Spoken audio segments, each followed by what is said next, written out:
Halo pemirsa Jember 1 TV, bagaimana kabar Anda pada hari ini? Semoga senantiasa tetap baik dan sehat, amin. Pemirsa, kembali lagi bersama saya Prima Kinki tentunya dalam acara Bincang Sehat pada edisi hari ini. Rekan-rekan, kita tahu sudah 2 tahun lebih kita melalui masa pandemi. Untuk itu kita menjadi ingat bahwa kesehatan merupakan salah satu poin penting yang harus kita jaga. Karena meskipun kurva COVID telah landai, bukan berarti kita bisa lengah. Justru karena telah landai menjadi salah satu awal bagi kita untuk tetap menjaga kesehatan jasmani dan rohani agar kurva tidak kembali melonjak. Nah pemirsa Jember 1 TV, terlepas mengenai masalah pandemi, tahukah Anda bahwa ternyata angka kematian ibu dan bayi masih relatif tinggi di Indonesia? Tentunya tingginya angka kematian ini disebabkan oleh berbagai faktor. Nah faktor-faktor tersebut harus kita cegah dan tangani sejak awal kehamilan agar tidak terjadi hal-hal yang tidak diinginkan tentunya pemirsa. Nah pemirsa, seringkali jika kita membicarakan tentang awal kehamilan atau hamil muda, banyak sekali larangan-larangan yang kerap kita ketahui dan kita dengar. Salah satunya seperti topik perbincangan kita pada hari ini, yakni ibu muda, ibu hamil muda tidak boleh keluar rumah. Nah, untuk mengetahui apakah larangan tersebut adalah fakta atau hanya isapan jempol belaka, untuk itu pada hari ini pemirsa saya tidak sendiri. Saya sudah bersama narasumber yang sangat luar biasa yang tentunya pada hari ini akan membagikan ilmunya kepada kita semua. Beliau adalah Dr. Titi Sulistyawati. Beliau merupakan salah satu dokter umum di salah satu puskesmas di Jember. Untuk itu izinkan saya untuk memperkenalkan beliau. Assalamualaikum, selamat siang dokter. Waalaikumsalam. Bagaimana kabarnya Dokter Titis? Alhamdulillah sehat luar biasa Mbak Prima. Alhamdulillah sehat ya, karena memang terpancar dari senyuman dan semangatnya yang luar biasa dokter. Karena memang pada hari ini kita akan membahas sebuah topik yang saya yakin tentunya akan menambah wawasan pemirsa Jember 1 TV yang ada di rumah. Nah dokter, mungkin sebelum kita mengawali diskusi kita pada hari ini, mungkin dokter bisa menjelaskan kepada pemirsa di rumah nih dok. Kita menyamakan perspektif kepada pemirsa di rumah ya dok. Sebenarnya apa-apa saja larangan yang tidak boleh dilakukan ibu hamil muda seperti itu ya dok. Tidak hanya mitos saja tetapi faktanya juga. Silahkan dokter Titis. Baik, terima kasih Mbak Prima. Apa kabar pemirsa Jember 1 TV? Kita jumpa lagi. Apa yang disampaikan oleh Mbak Prima memang benar. Mitos itu memang berkembang sekali di masyarakat kita ini Mbak Prima, khususnya di Jember. Seperti yang disampaikan oleh Mbak Prima, bahwa angka kematian ibu dan bayi khususnya Kabupaten Jember ini memang masih perlu mendapatkan perhatian. Benar, karena Jember termasuk angka kematian ibu tertinggi di Jawa Timur. Oh, gitu. Iya. Jadi mitos-mitos yang berkembang ini sebaiknya harus kita edukasi masyarakat supaya tidak mempercayai mitos yang berkembang di masyarakat. Ya, mitos salah satunya yaitu mengenai kehamilan kosong. Nah, kehamilan kosong itu biasanya mitosnya tidak boleh hamil muda, tidak boleh keluar rumah. Nah nanti berdampaknya apa? Berdampaknya nanti ibu hamil muda ini beresiko kehamilannya tidak berkembang dan bisa hamilnya hilang. Itu. Jadi mitos itu sebenarnya tidak benar Mbak Prima. Jadi padahal pada kehamilan trimester pertama atau 1-3 bulan kehamilan itu penting sekali untuk memeriksakan kandungannya.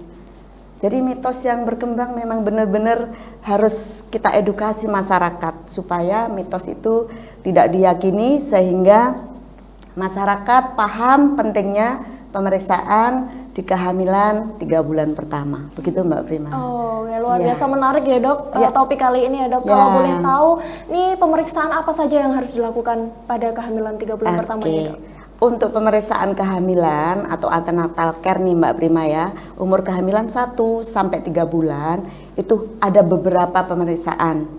Nah pemeriksaan itu meliputi mengenai pemeriksaan umur kehamilan, ya tensi darah, terus selain itu juga dilakukan pemeriksaan laboratorium.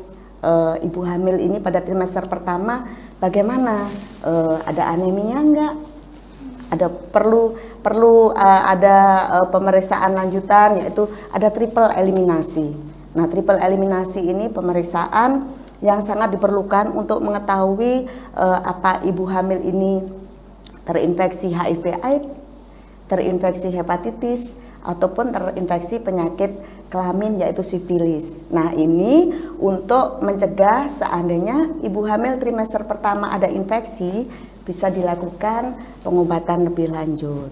Jadi beberapa pemeriksaan itu penting sekali itu untuk mencegah komplikasi-komplikasi seandainya terjadi pada kehamilan yang pertama atau trimester pertama, yaitu kehamilan 1 bulan sampai dengan 3 bulan itu tadi, Mbak Prima. Wah, menarik sekali, luar biasa ya dok ya. Ya. Jadi memang awal-awal kehamilan itu menjadi penentu gitu ya dok, kesehatan ibu dan janinnya untuk kedepannya. Lalu kematian ibu dan bayi ini apakah sangat mungkin pada kehamilan awal-awal itu sangat berpengaruh terhadap kejadian seperti itu dok? Betul sekali Mbak Prima. Jadi kehamilan trimester pertama ini memang sangat-sangat menentukan untuk mengetahui perkembangan kehamilan selanjutnya.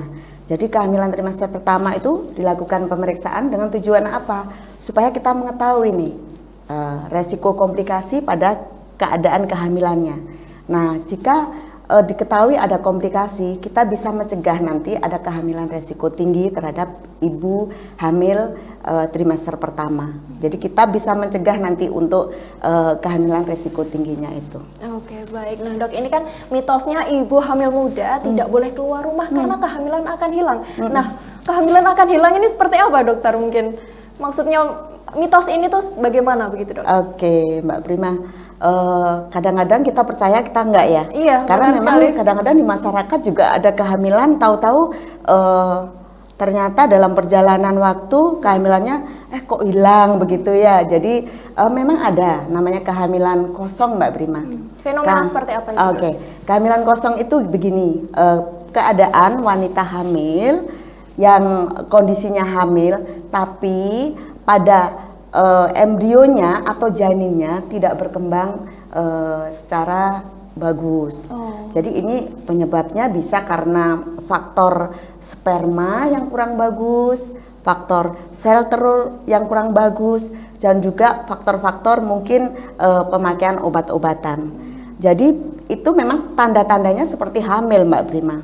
Tapi dalam perjalanan kehamilannya, perkembangan dan pertumbuhan janinnya ini terjadi gangguan. Jadi pertumbuhannya tidak bagus sehingga pada saat tertentu nanti akan terjadi kehamilan yang hilang atau kosong karena janin yang tidak berkembang. Begitu Mbak Prima. Jadi karena janinnya tidak berkembang itu tadi. Betul. Lalu hilangnya ini menjadi luruh menstruasi seperti itu atau gimana? Bisa seperti itu. Jadi nanti ada kayak semacam perdarahan, tapi ada juga yang tidak muncul seperti perdarahan. Biasanya pada kehamilan yang masih muda itu memang tidak tampak ada kayak keguguran ya. Jadi tidak ada keguguran. Cuman tanda-tanda kehamilan itu ada. Jadi tanda-tanda kehamilan seperti pagi hari itu mual, muntah, terus ada tanda-tanda ngidam. Itu ada terjadi. Iya. Cuman ya itu tadi dalam perkembangan pertumbuhan dan perkembangan janinnya, embrionya tidak berkembang dengan bagus. Betul. Tidak berkembangnya embrio ini dok, apakah Betul. bisa juga dipengaruhi oleh pernikahan yang terlalu dini mungkin dok? Pertanyaan Mbak Prima luar biasa. Benar sekali Mbak Prima.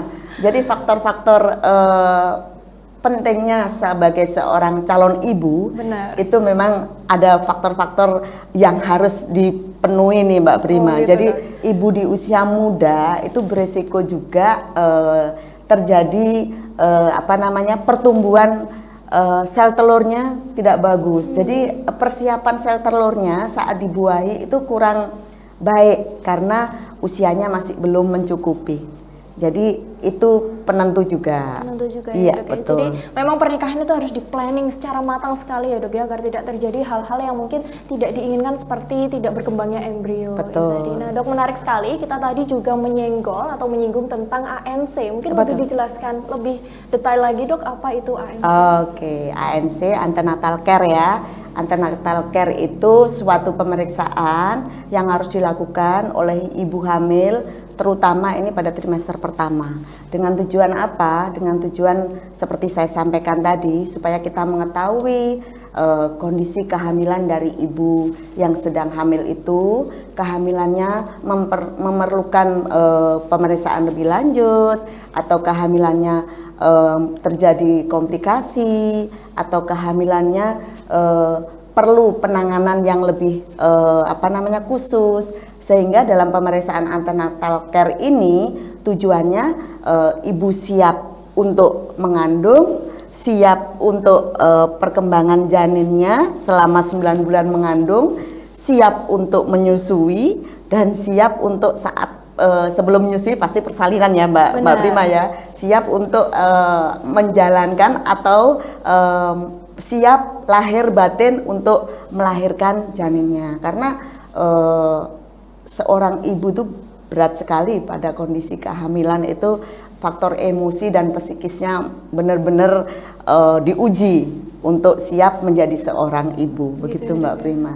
Iya. Sekarang Dok, mungkin bagi ibu-ibu atau para calon ibu di rumah nih Dok, jika mengetahui nih beliau sudah hamil muda gitu Dok, kemudian pasti ada kebingungan kan Dok, ini mau periksa kemana gitu. Iya, harusnya ini kemana Dok? Periksa ke bidan, ke dokter, atau mungkin bisa dijelaskan perbedaan antara keduanya itu apa sih? Oke, begini Mbak Prima, sebenarnya untuk pemeriksaan ibu hamil itu yang penting kontak dengan tenaga kesehatan.